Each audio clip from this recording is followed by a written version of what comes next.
history. First ever medal na kuha ng Chocomucho sa Vietnam.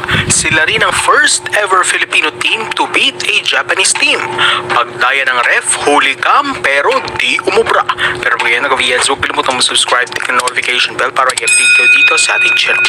Isang kasaysayan nga ang inukit ng pambato ng Pilipinas na Chocomucho Flying Titans. Ito nga ay matapos na maiuwi nila ang bronze medal sa 2023 VTV Cup matapos nilang pataubin sa third place match ang Japanese team Kansai University sa loob ng 4 sets sa may score na 25-20, 23-25, 25-13 at 25-18. Napakamakasaysaya ng panalo na ito para sa Pilipinas at para na rin sa Flying Titans. Alam nyo ba na ito ang first ever medal ng Chocomucho as a team?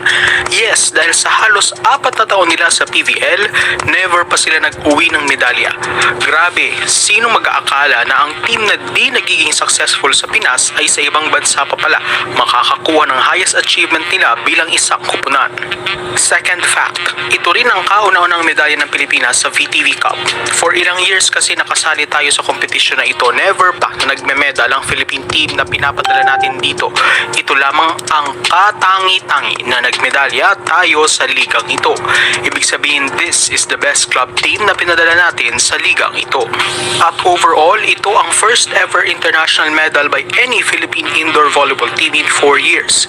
2019 na pa huling nakatikim ang ating bansa sa katauhan ng ating men's and women's national team ng medalya. Kaya sobrang laking bagay ito para sa bayan at para sa Chocomucho.